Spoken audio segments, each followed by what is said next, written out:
Hindi, pag binuksan niya sa gilid, di ba kanina wala naman, di naman binuksan. Kasi pag binuksan niya sa gilid, nadudoon lahat yung ano, pupunta. Ayan o, ayan o. Bubuga na sila.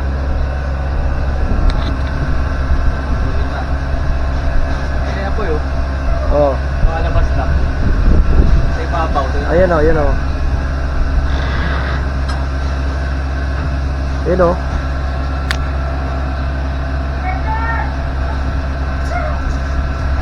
Oh. Buksan na yun doon. Isolation. Oh. Para mag-ventilate. Pero Dok, pwede din doon ka na lang mag-adjust ng ano, itatapat mo sa tubig, pwede rin 'yon. Saan? Doon sa loob. Parang, Pag halimbawa pag may sunog, tapos mag-adjust ka doon na lang. Ah. pero hindi nga pwedeng laging diretso tira ka agad. Oh. Kailangan pinapababa mo yung temperature unti-unti bago ka malapit ang kakapit. Oh, may lumabas! Ano? Na. Surinden? Sino to?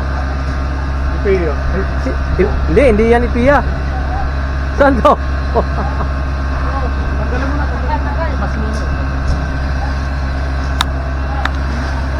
Ha?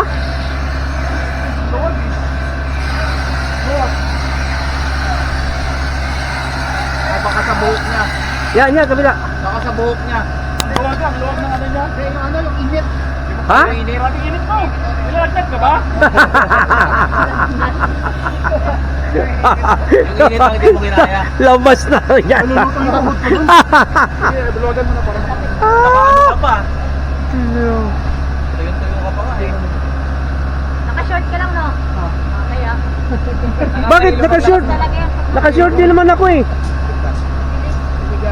Hindi, mas ramdam mo kasi Oo. Wala kang... kumbaga diretso na kaagad.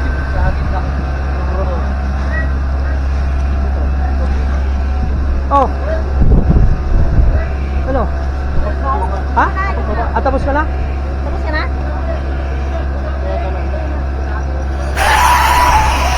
Ito to.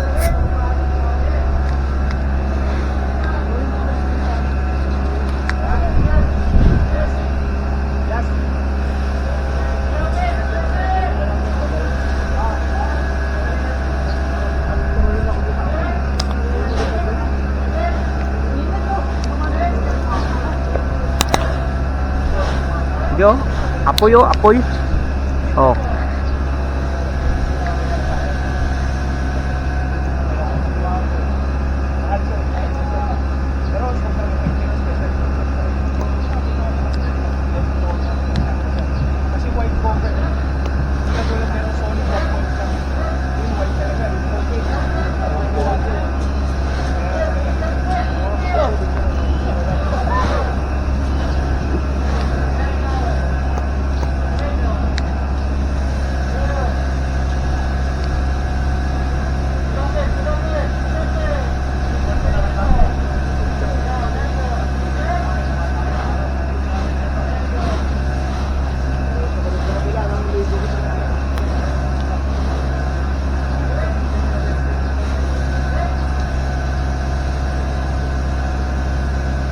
Walang tao doon? Walang tao?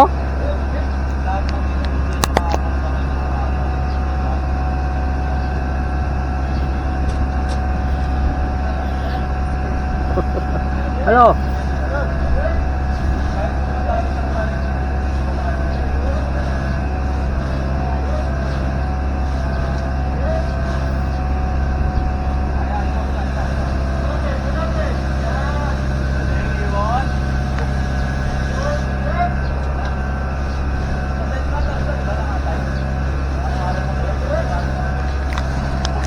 Yan, guys.